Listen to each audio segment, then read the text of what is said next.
Which aspect of China's breakthrough will hit the United States the most?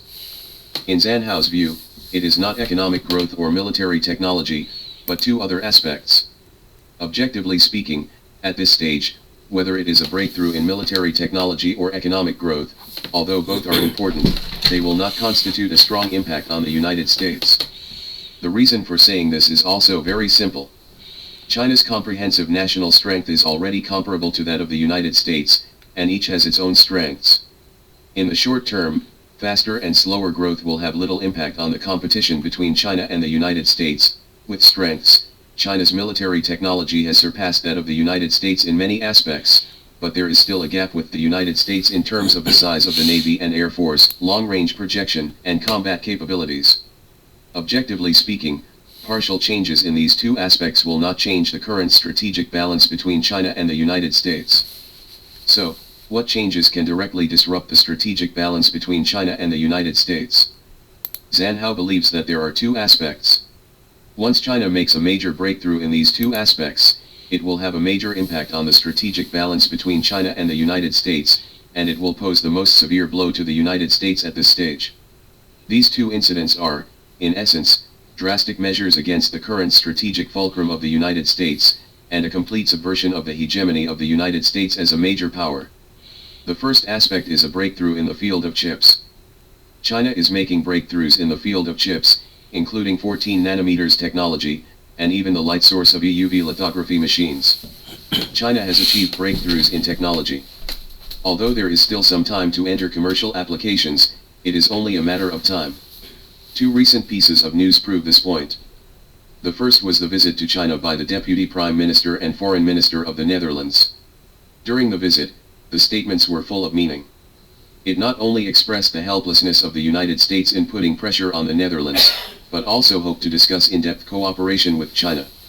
One of the most fundamental reasons for all this is to see China's own breakthrough in the field of high-end lithography machine technology. The second is that the Biden administration has begun to further liberalize the supply of chips to Huawei. The news is widely spread. Whether it is 5G chips is hard to say, but it is foreseeable that with the rapid progress of China's chip manufacturing technology, the United States can only continue to liberalize the supply of chips to Chinese companies. Otherwise, the only one who loses is himself. Although it will not happen overnight for us to catch up with the United States in the field of chip technology, but with China's technical reserves and market, it will not take too long. In fact, even if China achieves a breakthrough in 28 nanometers and 14 nanometers chips, it will be a heavy blow to the United States. Because this means that China can manufacture more than 80% of China's chips by itself. In this way, by 2025, even if China cannot achieve the goal of 70% chip self-sufficiency, it is still very likely to achieve 50% self-sufficiency. It is hoped, and it is already of an incredible scale. According to past experience, once the products that can be manufactured in China will become the price of cabbage, it can be predicted that the price of cabbage for low-end chips is not far away. Today, after the mass production of memory chips of Yangtze River Storage and Changxin Storage, the price of memory chips in our country has begun to rise, and American Micron chips have suffered heavy losses as a result. There is no doubt that China's progress in the chip field has clearly put pressure on high-end chips. Moreover, for the United States, once the chip does not have a sufficient scale, it means that the United States will encounter major problems in the funds for research and development of chips and in the ability to transform the market. This will be a nightmare for the US chip industry. After the breakthrough of China's memory chips, it is now advancing towards logic chips. Once China achieves a breakthrough in 7 nanometers chip technology, the US plan to use chip cards in China's neck will fail completely. Give China a little more time, and the United States will surely fail.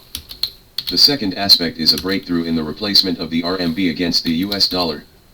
I remember that after the outbreak of the Russia-Ukraine war, Zhang Hao commented immediately, because the United States and the West kicked out the SWIFT settlement system against Russia, which will accelerate the localization of Sino-Russian trade settlement. Soon, Russia reached an agreement with China, and the two sides will each account for half of the trade settlement in local currency. After China and Russia reached an agreement, the RMB has accelerated to become Russia's main foreign trade and settlement currency. At the end of 2021, the RMB accounted for only 13.2% of Russia's foreign exchange reserves, but by the end of 2022 it had reached 17.1%, and it was rising rapidly.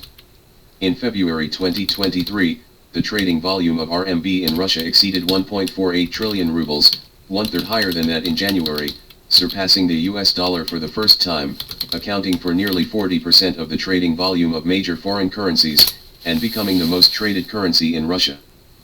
The president and chairman of Sberbank, Herman Grev, recently told the Russian satellite news agency that it is expected that by 2023, the volume of RMB transactions handled by the Sberbank will increase by as much as 10 times year-on-year. In Zhang Hao's view, compared with breakthroughs in chips, China's substitution of the US dollar in the fields of global finance and trade and investment settlements has a greater impact on the United States at this stage. Why do you say that? Because the US economy is still under high inflationary pressure, which requires the Fed to continue to maintain high interest rates.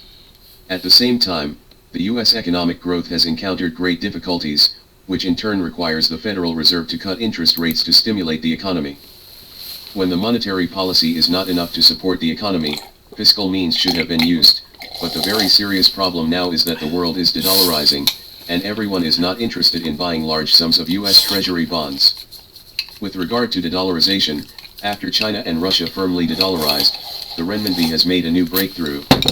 According to a report on the website of Singapore's Lian Hizao Bayo on June 13, Pakistani Oil Minister Musaddiq Malik said that Pakistan paid the first batch of Russian discounted crude oil in RMB. This is a major shift in Pakistan's US dollar-based export payment policy. Reuters reported that Malik said on June 12 that the first batch of discounted Russian crude oil purchased by Pakistan had arrived and the payment was settled in RMB. But Malik did not disclose further discounts or other details for Pakistan. He said the April purchase was the first government-to-government oil deal between Pakistan and Russia.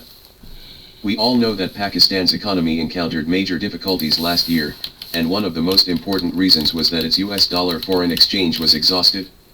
Without enough US dollars, Pakistan could not import enough products, especially energy products. As a result, its inflation once soared to a record 37.97%, the situation was very critical, and the country was once on the verge of bankruptcy. However, after all, there is China behind Pakistan, and now there is the renminbi. Pakistan does not have enough US dollars, so he can borrow RMB from China in the form of mortgage, or obtain RMB by exporting products and providing services to China, so as to buy Russian oil and Chinese goods. In the past, countries like Pakistan had to stockpile more dollars because few countries accepted the yuan. Now, Pakistan can reserve more renminbi, which can be used to buy oil from Russia and Middle East countries, as well as manufacturing from China. In these trades, the dollar can be completely excluded. Not only are countries like Pakistan short of RMB, but so are local tyrants in the Middle East like Saudi Arabia, so they can borrow money from China through China's policy banks, and then buy Chinese products or services back to China, and export goods and services to China. Get RMB. Everyone pay attention to observe that there are no traces of US dollars in these economic activities. No longer using the US dollar means that these economic activities will have nothing to do with the United States, which is the real Achilles heel of the United States. The US economy has been hollowed out since the 1970s. When the hollowed out economy is no longer supported by the global real economy, it cannot even support the current situation. Why does the US frequently make indiscriminate actions against China and still lick its face and want to be friendly with China? In addition to the reasons of moral level, the more important reason is the decline of strength and the helplessness of the current predicament. The United States wants to show hegemony to China all the time, but the situation makes them have to say good things to China. As a result, we see a schizophrenic state of stabbing at China and begging China with cheek. In fact, because China has a strong manufacturing industry, has the world's largest and most potential market demand, and the Chinese financial system has enough redundant liquidity, which makes China a one-belt, one-road country. Power of the lender of last resort. China can provide relevant countries with whole process market services such as finance, infrastructure, industry, and consumption, and can drive relevant countries to develop their economies and improve people's livelihoods. These are things that the United States and the West cannot do now. In fact, the United States has seen these things that China is doing, but in their minds they only have confrontation and competition, instead of thinking about seeking common development, building, and sharing with everyone. Of course, the United States has now lost its ability to jointly build, and he only wants to enjoy the achievements of others. U.S. Treasury Secretary Yellen recently delivered a speech to Congress, in which she believed that the U.S. should use the international financial institutions it controls to counter China's growing influence in developing countries. What does she think? She believes that these international institutions embody American values and are very popular with developing countries. She also believes that the assistance of international financial institutions to developing countries is more healthy and transparent, accompanied by strict requirements on management methods, reporting systems, and debt sustainability. She also believes that Chinese lending is unsustainable and very volatile. However, in the face of his proposals, the U.S. lawmakers remained expressionless and serious, not even applauding. Why are U.S. lawmakers silent? The fundamental reason is that the reality is not what Yellen said. Although international institutions embody the values of the United States, developing countries were willing to accept the so-called strict requirements on management methods, reporting systems, and debt sustainability of international institutions in the past, but now developing countries have changed their attitudes. Why did they change their attitude? Because the so-called management methods, reporting systems, and strict requirements for debt sustainability of international institutions in the past are just means to reflect the will of the United States, and the so-called will of the United States is nothing more than asking relevant countries to give up some national power to so-called international organizations, and then allow American companies to go to these countries to rob and buy assets at low prices, so that the United States can benefit from the process of aiding relevant countries by international organizations. The fundamental reason why developing countries recognized the so-called American values of international organizations in the past was that developing countries had no choice. However, now that developing countries have the choice of China, China will not put forward any excessive conditions at all, but everyone will cooperate on an equal footing and mutual benefit. Who would not welcome China but only welcome international organizations with conditions for the United States?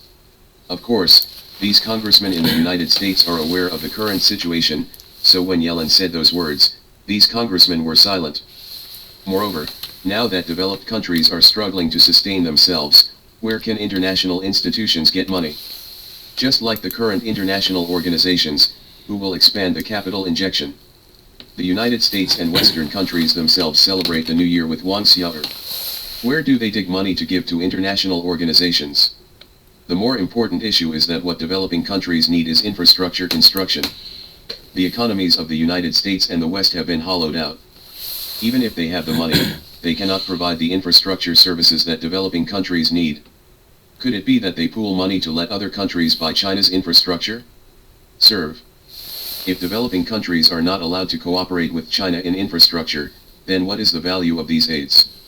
In the end, isn't it still being tricked by the United States and Western countries in various names? Therefore, all countries in the world are now very clear that they can no longer fall into the trap of the United States. Moreover, the reality is that the United States and the West do not have that much money to do these things. For example, the BRICS New Development Bank led by China will provide more than $150 billion to developing countries in 2022 alone. Can the United States and the West provide it? More importantly, the $150 billion has been replaced by China's high-quality and cheap infrastructure. Can the United States do it? Therefore, I have to say that China's current breakthroughs in these major mechanisms and the breakthrough of the Chinese RMB in the international market are the real hardest blows to the United States. In the future, more countries will use RMB to buy Russian oil and natural gas. The United States and the West have imposed strict sanctions on Russia. As a result, Russia is alive and well. As a result, other developing countries have obtained discounted energy and developed at the same time. China sells energy to Europe at a high price, so, isn't this equivalent to developing countries robbing developed countries? It couldn't have been better. China's most ruthless counterattack is that under the logic guided by China, there is nothing wrong with the United States at all.